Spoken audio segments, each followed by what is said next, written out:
All right. Good morning, good afternoon, or good evening, everyone. I'm extremely grateful, humbled, and excited that we are joined again for episode number 3 of Dan Winter and Dave Zed. And without further ado, we're going to be discussing today deep electric science of love and the true romance of physics, if you will. But before getting into that, rather, Mr. Winter, how are you today, sir? And thank you so much for being back.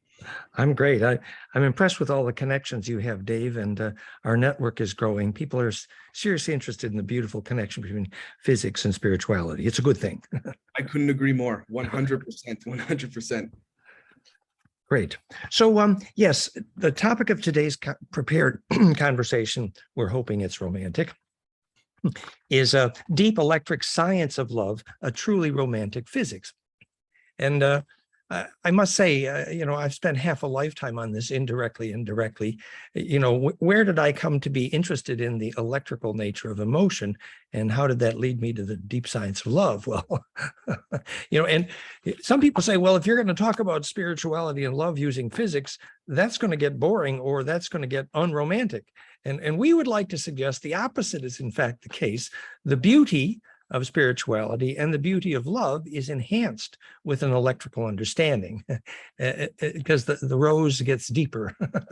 So with that in mind, the first step I would like to suggest is that we consider the human body primarily as a charge or plasma field, your aura. And it's that charge or plasma field aura, which, for example, will survive into lucid dreaming and survive death. So when spiritual people say, your spiritual body is more important than your physical body, well, indirectly, they're right. But importantly, it doesn't mean you can ignore your physical body. It means, no, your physical body needs to be, in a sense, perfected in order to have a quality spiritual body. And so the idea is, once you understand that your aura is your spiritual immortality, it means you can't be schizophrenic and think, oh, well, I can ignore my physical body. I'll just take care of my spiritual one. No. What this means is that you don't get a good aura until after your physical body is very happy, basically. So fundamentalist Christians, for example, thinking, oh, well, I can ignore my body, God will take care of it. No, that's a mistake here. The actual immortality is the coherence of your aura, and that we've shown is actually measurable.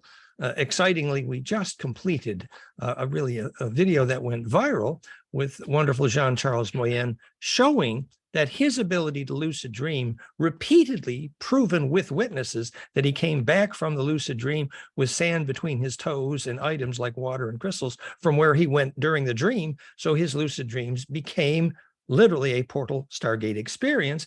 And we measured his aura, and clearly the prediction was true that the golden ratio harmonics in the brainwave implosion, flameinmind.com, and the onset of coherence in his breath all indicated that the moment when his ability to propagate in the dream, as it were, was directly related to the onset of that compression in his aura. So implosive compression in the aura basically is called the Ba from the Ka, or the Kesjan body, the rainbow light body.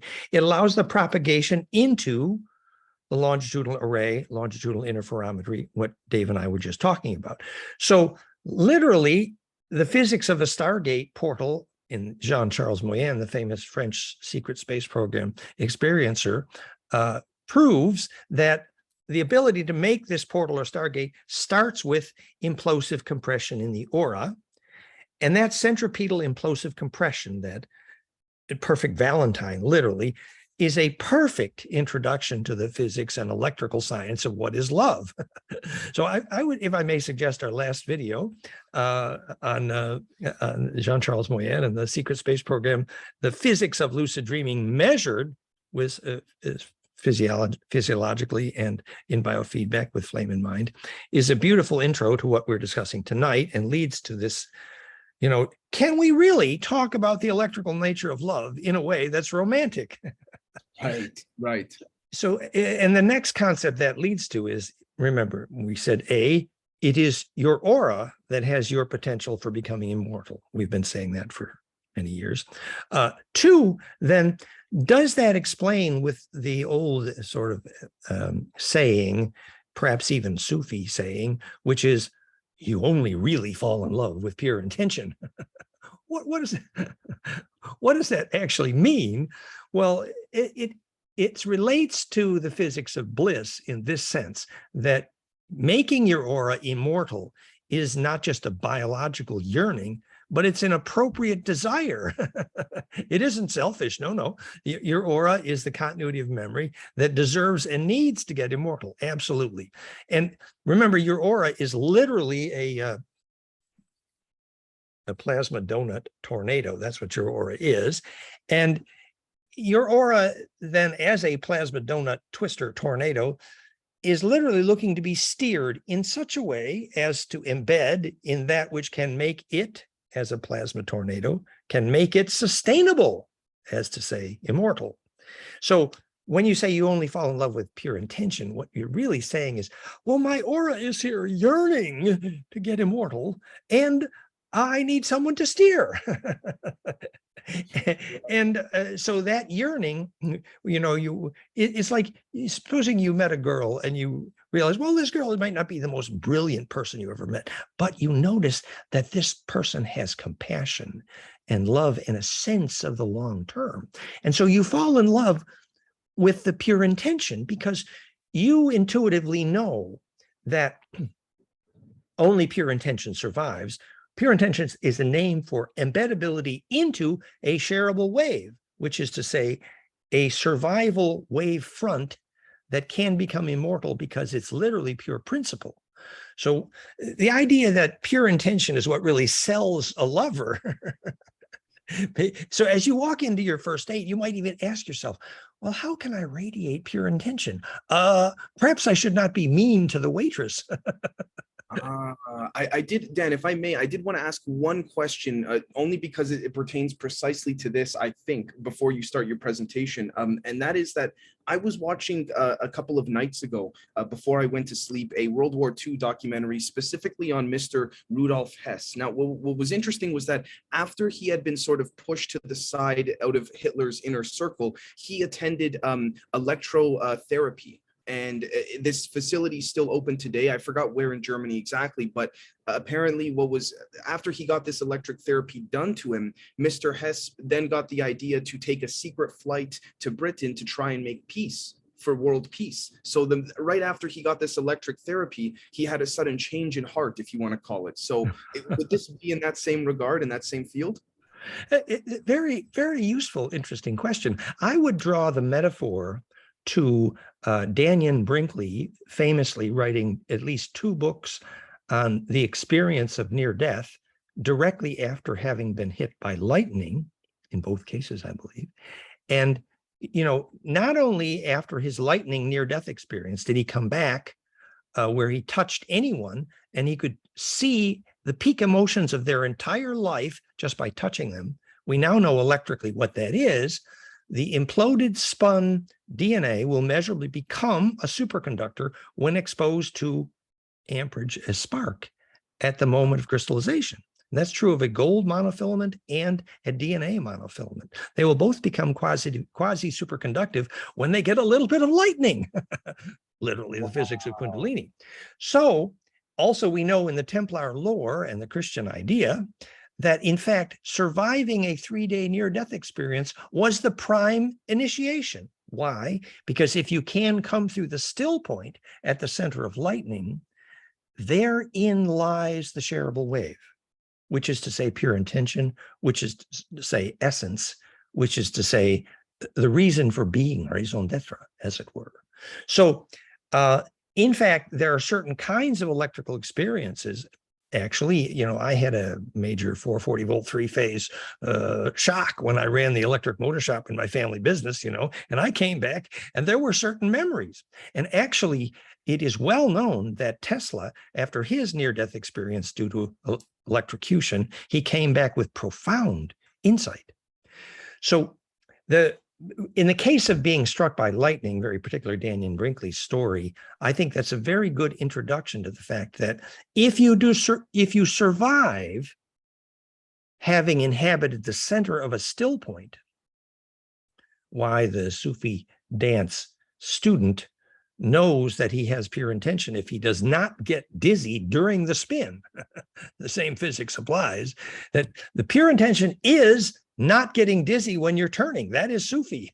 Why? So this speaks to the human body being a conductor, so to speak, and like a radio, you just need to tune in to the right frequency and you have that memory suddenly come to you.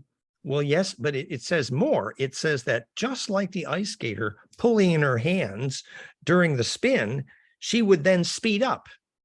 And at the center of maximum spin lies the center of maximum information, literally the shareable wave. So, I'm not recommending being hit by lightning, but if you do, you might enjoy the view on the way down. As the guy falling off the cliff. The mountain guide says, well, if you do fall off the cliff, there's an amazing view to your right.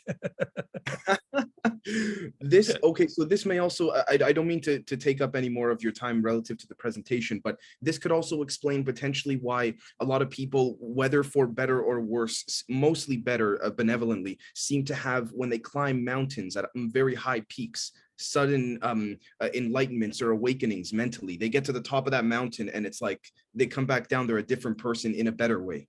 That's a very useful metaphor. In fact, the ability to inhabit the center of spin is the ability to inhabit the center of mind, quite clearly. And most mountains have a very particular charge field where, in fact, there can be quite a charge vortex. And in fact, that's why probably 80% of tourism on planet Earth exists, because everybody wants sacred space. But they're not aware that sacred space has been measured, and we know exactly what it is. It's the fractality in air that results from spin density, as Korotkov measured. So we know very well what sacred space is, which is the center of spin, which is our subject here. So this will then lead us to the conversation about Tantra, for example. From that yearning to be immortal, two auras are attracted. Now, if the two auras can merge and completely relax, and we're going to show how that's measured in not just GDV, but in EKG, when the hearts phase lock, and the auras become centripetal in a communed state, those auras it's more than ×2, let's say. Right. So, the physics of Tantra is the potential of that bond to immortalize both of them. And so Tantra, in this sense, is literally the communion of the auras that results from perfect phase lock, embedding. And the yearning you have to hug someone is basically the yearning to touch the center of lightning. It's an appropriate yearning, but then we need to recognize that's why, when you're looking for who to love and who to hug and who to kiss, you're actually looking for twinkle in the eye initially, and it's obvious why. That's where the spark is. The spark, exactly. So that's not as metaphorical as people may think. It's quite literal, exactly.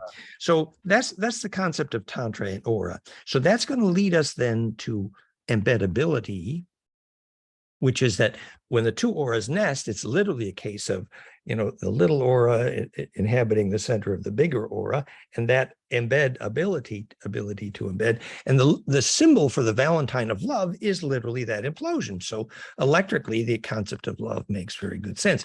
And that's going to lead us to the Syntax literature in a minute. But first, my history in the study of the electrical nature of emotion might be a bit relevant here, specifically, as I've told this part of the story way too many times. But there I was in the psychophysiology undergrad and graduate school, and Albert Axe, one of the inventors of biofeedback, is my mentor, University of Detroit. And we're in the lab, a psychophysiology lab, and I'm the electrical engineer in charge of the polygraph. Oh, cool. And remember, Albert Axe had just been the world leader in electrically defining or measuring the difference between emotions. Now, the study he did that made our lab famous was used 8 psychophysiological variables to differentiate fear from anger. And the way he induced fear and anger in a laboratory setting, I will tell you, would be highly illegal today. He made them afraid. Wow. But the point was, we did get a very definite difference in fingerprint between fear and anger. And I can tell you, this is going to then work beautifully with the next step when we discover the Syntax literature on the musical geometry of the wave shape of emotion as a change in pressure over time. That in fact, fear versus anger, fear was resistance to spin, stop the world, I want to get off, versus, and fear is the mind killer because it is the spin killer, obviously. And where anger was quite different. It was literally the active movement to destructive wave interference. And we're going to see that in the Centric literature, because the waveform for anger is 1/7 maximum destructive wave interference. Like, let's chase these money changers out of the temple, shall we, Jesus? You know. So, but when Albert Axe differentiated fear and anger, the concept of resistance is core here, actually. And my first experience was in that laboratory, and this is the sexy part of the story, was, you know, I'm a young college student, and here's me discovering that college males, when you show them Playboy magazine, the change in their GSR, galvanic skin resistance, was faster than a transistor switch. You know, like the response to Playboy magazine was electrical. And I'm an electrical engineer, so I was interested. Right. That's it. It's like when people say you can feel the electricity in the room, literally. Exactly. Yes. And so now GSR, galvanic skin resistance, you've got two probes on the fingers. Later I did with Cleve Baxter, we measured plant polygraphy and plants responding to human emotions with the same transducer. But GSR, galvanic skin resistance, is also called Palmer sweating or vasodilation. But in every case, it simply means a measured change of resistance in the skin between the two fingers. It's measured with something called a Wheatstone bridge, which is just a very, very sensitive way to measure a very slight change in resistance. So obviously, when you show Playboy magazine to a college male, there's a more than slight change in resistance. And the suddenness, the rapidity. I mean, there we were studying how fast transistors were, but in fact, you know, I think actually this response puts a transistor to shame. This was quick. Right. So there I was, interested in the electrical nature of motion right from that day. Sorry, Dan, if I can ask, when you say that it put the transistor to shame, does that speak to the possible, or the rather more likely potentiality of the human body being a better craft or Stargate than any tangible material can develop? Well, you know, biologic transistors ultimately point to the fact that biologic materials can be the most efficient dielectric. So obviously, you know, it was not understood well at that time, but now that we understand more about the physics of Kundalini, we know that the body can make a very powerful black hole, tornado steering, and in the case of John Charles Moyen, Stargate making. That John Charles Moyen did not need, the movie Stargate to make a Stargate. No, his aura implode. We measure that. Dramatic alpha to beta golden ratio brainwave implosion cascades, and his body became hugely centripetal. He began to feel dizzy, and suddenly he was miles away at the beach, just that fast. And whoa. Actually, you should look at John Charles Moyen's films, famous filmmaker. These are not fantasy stories. These are, you know, dozens and dozens of witnesses, well documented. No, these are lucid dreams that became real. You want to make your dreams real? Oh, maybe we should study the physics. Got you. Wow. Like, how shall we make dreams real? Well, I think imploding is step one, actually. So this is similar. If I could ask, when people, for example, there have been some people that have come forward in the news lately that have talked about, you know, this occurred to them 10, 20, 30 years ago, but they're coming forward now saying that they were abducted in a benevolent sense. And when they got returned to their home, they asked, just in their mind, focused intent to the beings, how they channeled them. They said they felt this new sort of like accessibility or tunability in their mind, and they would say to the beings, to prove that my abduction was not just some fantasy dream, can you just place me somewhere else? Within 1 second of blinking, they would be at a hotel, say 10 blocks over from their home, and then they would say, can you bring me back? They blink again, they're back in their house.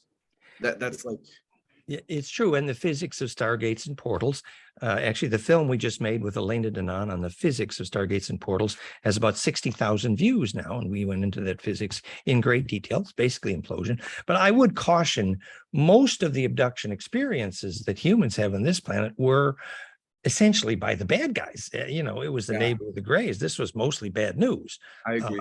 But it's true that both the good guys and the bad guys knew how to use the stargates and portals, and regulating that has to do with the repair of the fabric of time. And that's advanced material beyond the scope of. But you're right. So there's abundant evidence that when you get implosive, you become psychokinetic. Basically, that's the core here. And this then leads us nicely to the next step in our conversation about the electrical science of love, because now we're moving from the psychophysiology. Oh, it was a change in resistance. Now we're going to move to my friendship with Manfred Klein's the Centix literature on the wave shape for love. If I click share screen, where's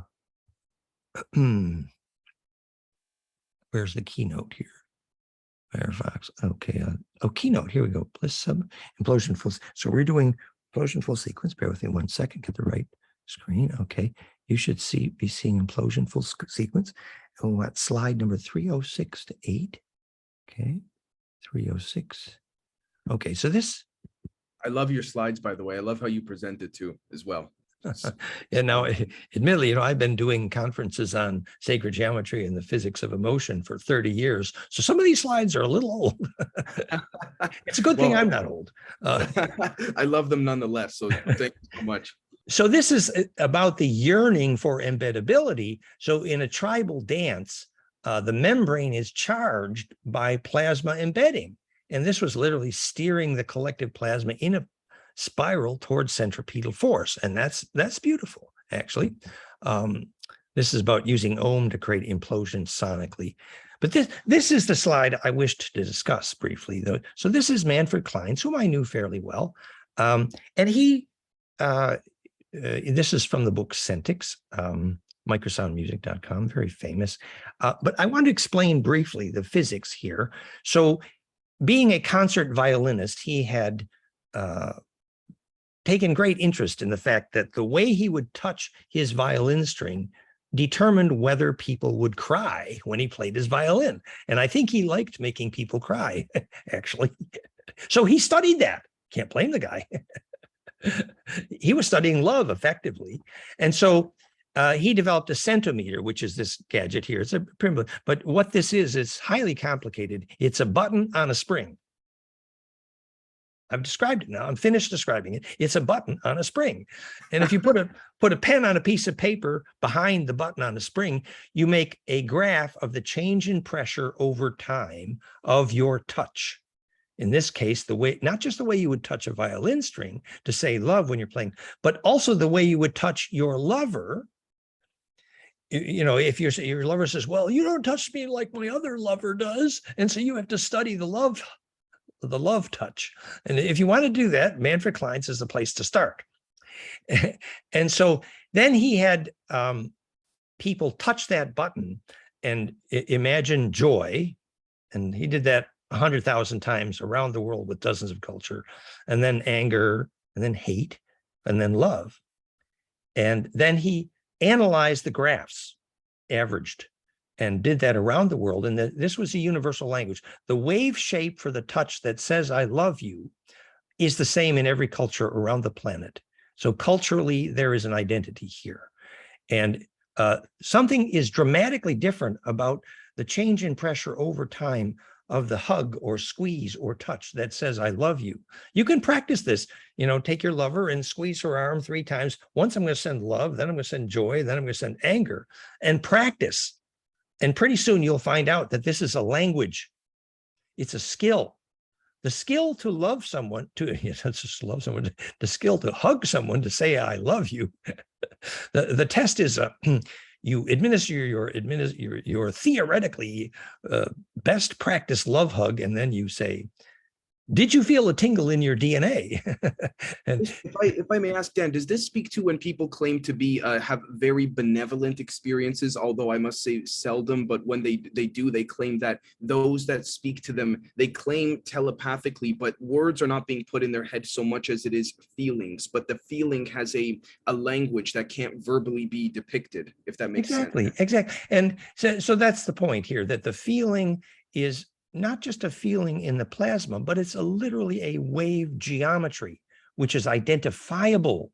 It's a hard science, specifically than I did an analysis on Manfred Klein's waves. Now, I did this work, not Manfred Klein's, where I took his wave shapes and I took three things: the start of the wave, the end of the wave, versus the moment of max pressure in the wave. That's three things: a beginning and an ending and the max pressure point. And by doing that, I came up with these ratios. So when you touch someone to say I'm angry, the moment of max pressure occurs 1/7 into the duration. And if you know musically, the seventh will create maximum destructive wave interference, which is good for kicking money changers out of a temple if you're angry. The thing is, don't identify with the anger wave because it ain't sustainable. It's self-canceling. Oops. But it is pure geometry.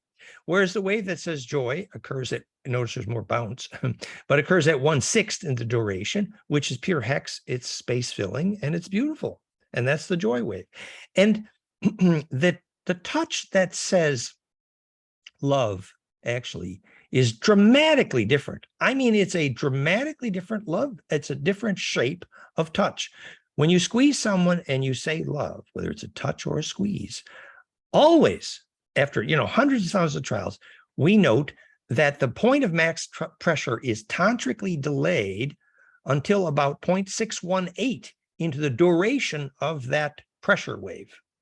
So musically, you have initiated golden ratio implosion, literally, in the touch that says, I love you.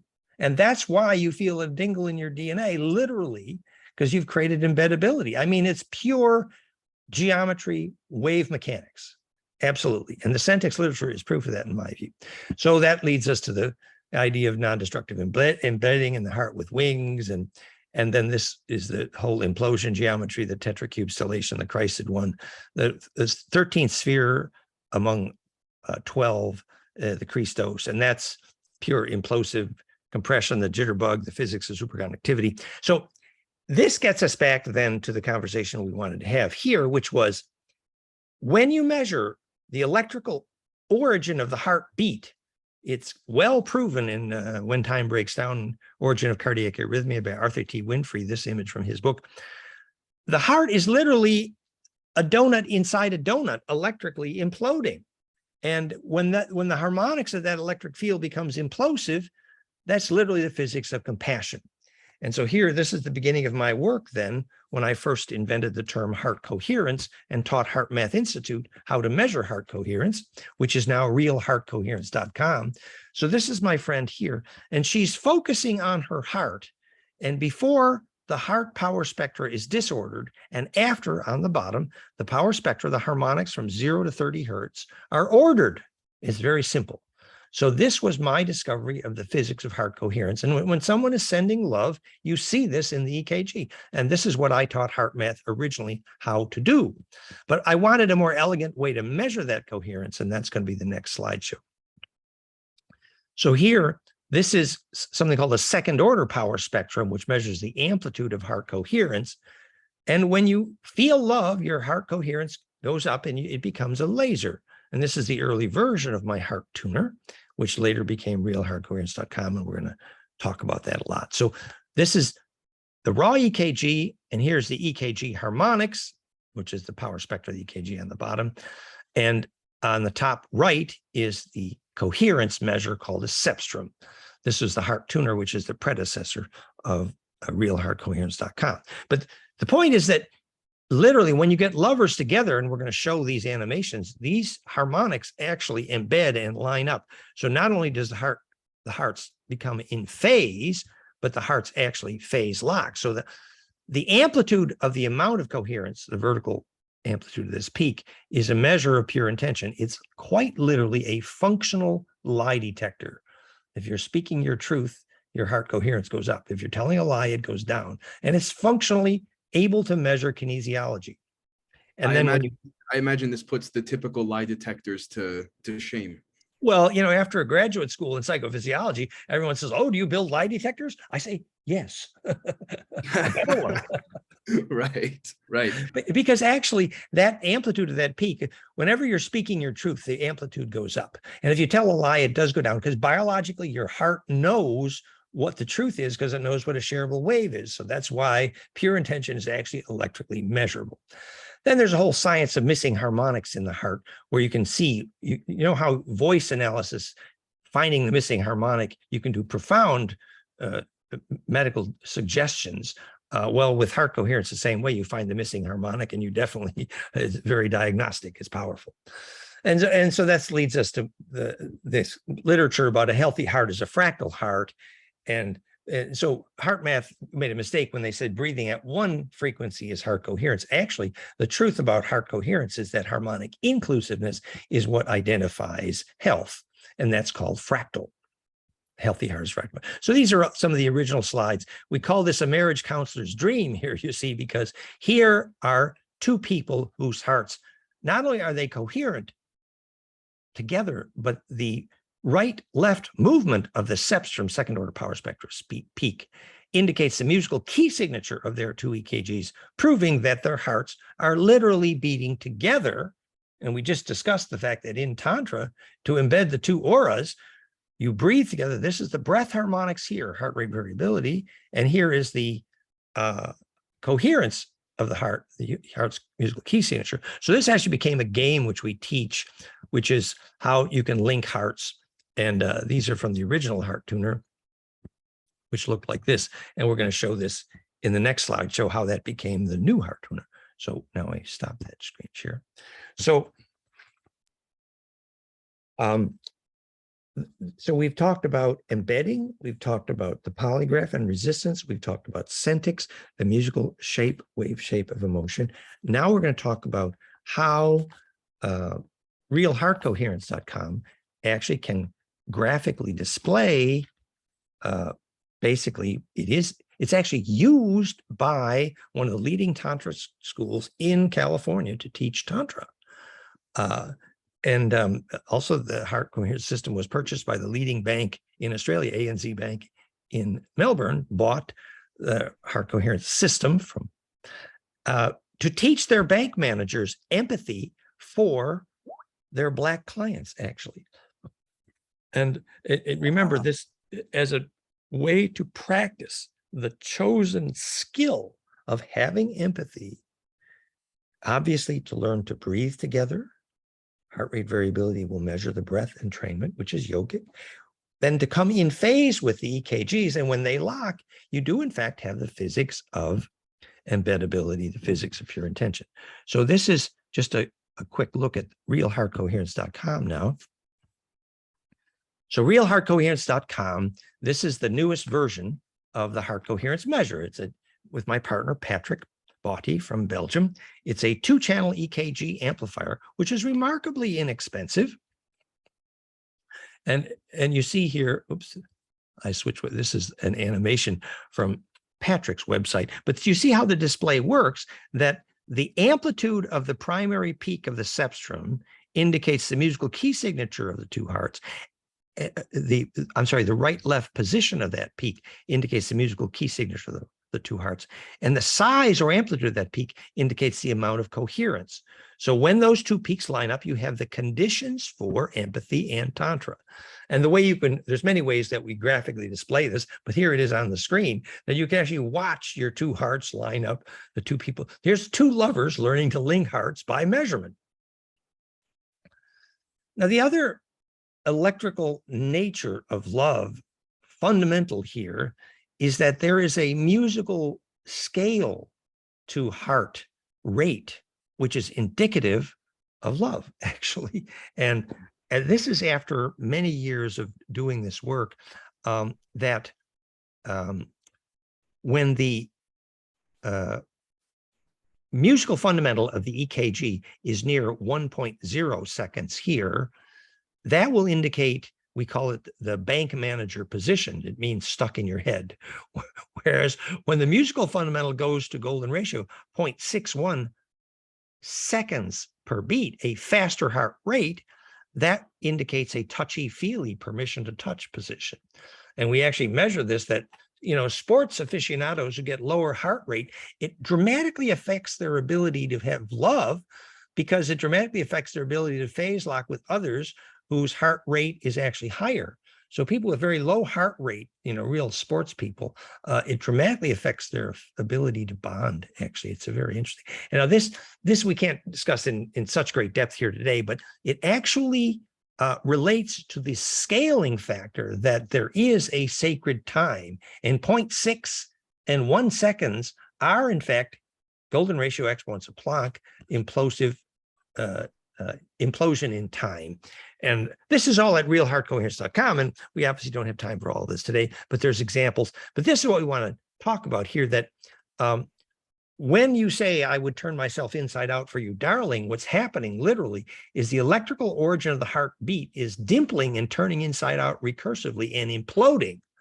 And medically, the harmonic inclusiveness in heart rate variability, that's the fastest way to measure immune health, is successful implosion, donut within donut, which is the electrical origin of the EKG, which can only be harmonically inclusive if the harmonics are golden ratio based. And so this is the whole story from realheartcoherence.com. And then this is all based on, and there's a slideshow there. And this is all based on the fact that the heart harmonics and the breath harmonics and the Schumann harmonics and the spine liquid pump harmonics and the heart rate variability harmonics here, they're all golden ratio times Planck. That all of biology is tuned to implosion to Planck. So that's the physics of bliss and compassion, because it is the physics of compression. And compression gets you to the center of that spin where the ice skater wants to pull in her hands. So the last part of this slideshow showing the current version of the technology is the bliss supplement. And then we're going to go to questions here, but share screen. So there's a final slideshow. It's the bliss supplement keynote. Bliss supplement keynote. Here we are. And we need a window. Bliss supplement keynote. Here we go. Measuring stress. Oops. Moment. Okay, are you seeing the?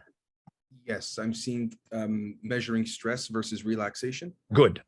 Which is, this is leading us to the concept of power factor. Now, power factor in electrical theory is in phase, the voltage pressure peak is in phase with the flow or current peak. And when they're in phase in the circuit, you have what's called power factor, which is efficient wattage or power distribution. Well, it turns out that relaxation capability to bring pressure versus flow in phase in the heart is the way you measure stress with our heart rate variability app, iThrive.com. So you're literally measuring the EKG, the heart's ability to bring into phase the pressure point with the flow peak. And that's called power factor for electrical engineers in electric circuits, but it's identical to the result of relaxation in the blood pressure system, where the pressure peak and the flow peak line up in the blood flow, and you get literally power factor. But this is all discussed at iThrive.com, and it's also at realheartcoherence.com.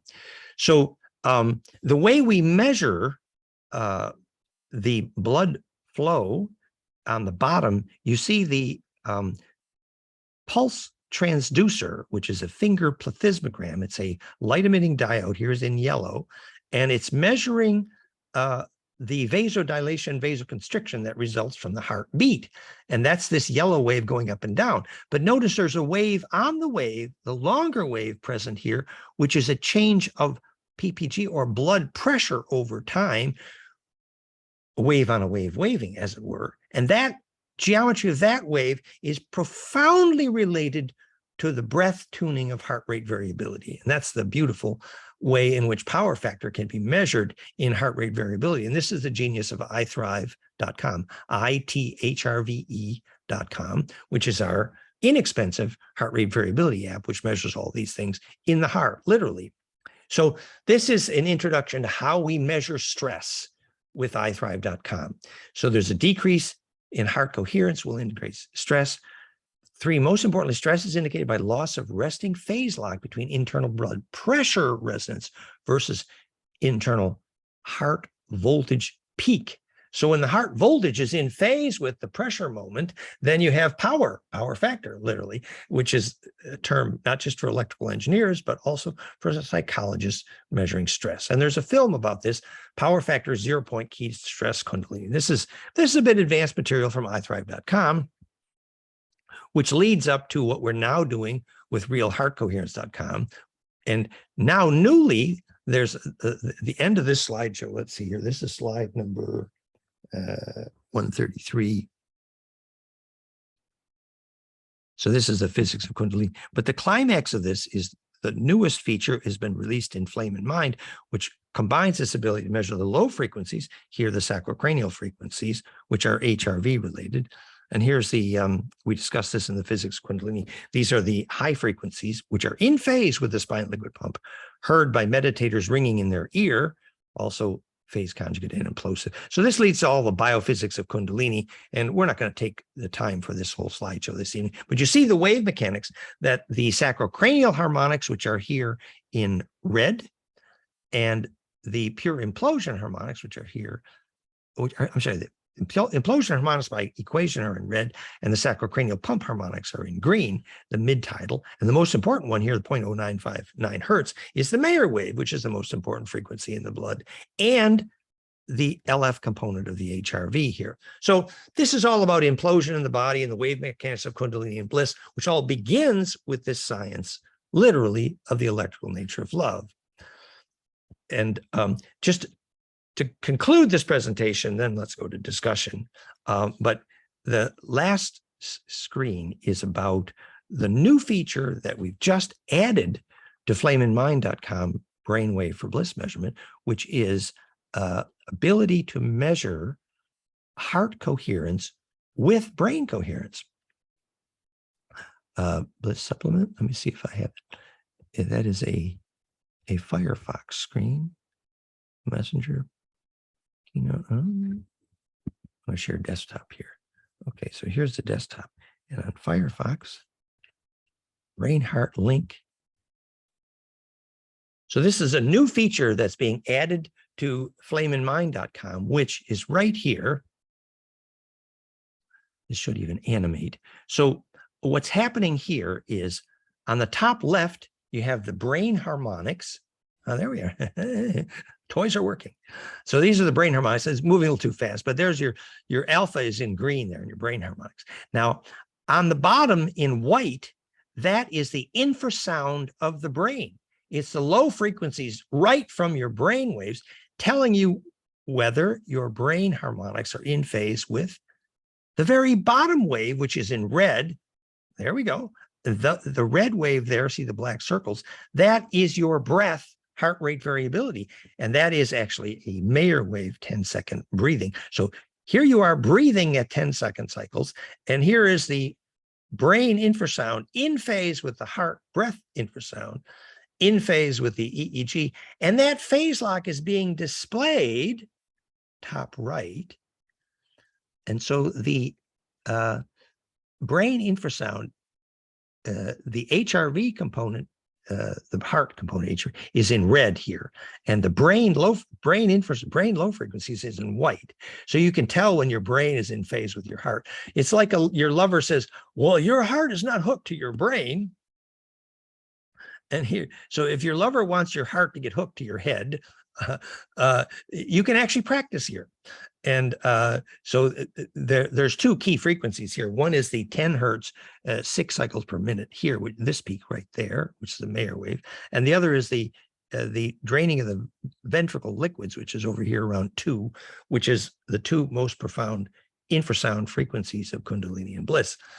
Now, obviously, there's too much here to talk about in one conversation. And, I've been at this for a lifetime. But as you see, we've implemented all of this now at flameandmind.com and realheartcoherence.com.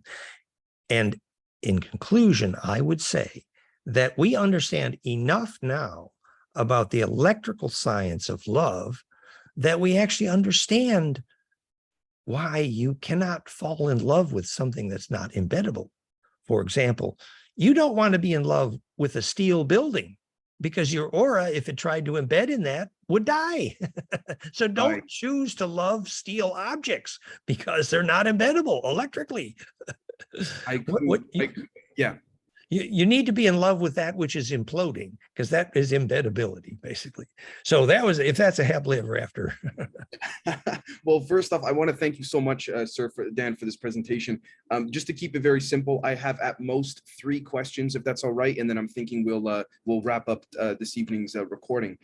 So first and foremost, I was writing here as usual. I got my my jitterbug type notes, if you will, but we see here that you spoke about 10-20 minutes ago pertaining to, quote, folding myself inside out for you, as one lover would say to another.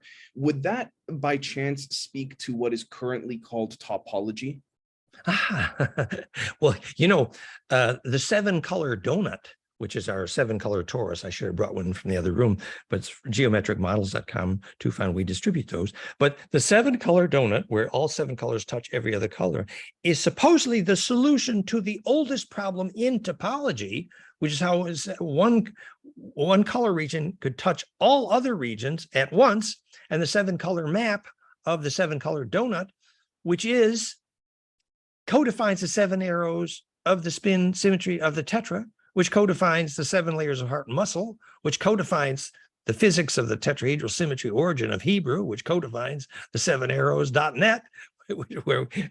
So, yes, is that a problem in topology? Absolutely. Is the most important problem that ever existed in topology the problem of turning inside out?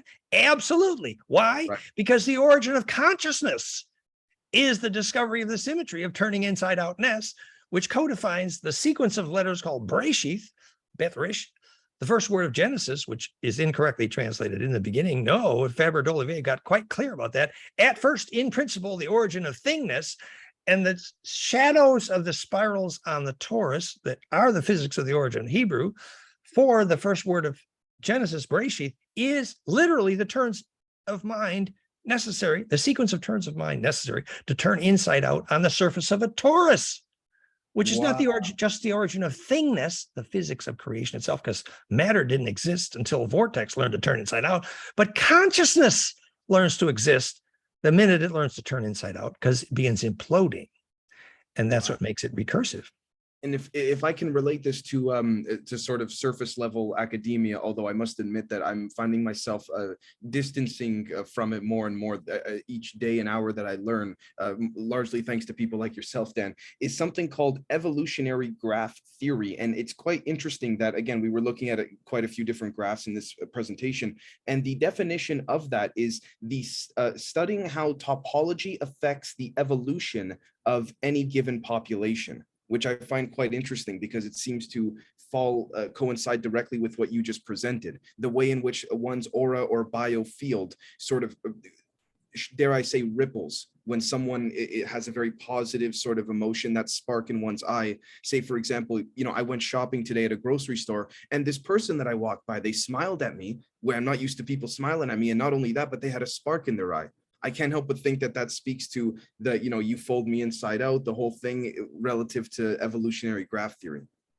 Well, yes, that basically a shareable wave is contagious. And not only that, the urge to survive among waves is symmetry, give me symmetry or give me death. So it's that old story, I took my shoes off in the line in the holistic health store in Santa Barbara, and my sweaty feet touched the wooden floor. And then at that instant, the people in front of me and behind me in line decided they wanted to talk to me. Right. And obviously we know why. Electrically, that ground created an electrical condition which was centripetal enough to make that wave shareable. Absolutely. And that is a topological solution. And, if you graph the onset of survival, that's what it's about. It starts with survival of waves, but eventually it's survival of memory. So, right. And inside all that graphic about turning inside outness and origin of alphabets and all that is at goldenmean.info/DNA ring, just for those that want those graphics. Thank you so much. Fantastic. And my final question was pertaining to, again, the electric science of love, the whole stress versus relaxation. And I was wondering, when I noticed on one of your slides, you had brought up that the sacral cranial pump is the 0 point. And I noticed that, again, I don't claim to understand nearly as much as you do with respect to the equations and all of that, but does this have anything to do with respects to stress and relaxation pertaining to something called the polarizable vacuum via the phase conjugation, if that makes sense? Yes, well, the idea is the polarity of the vacuum is essentially the difference between plus and minus charge.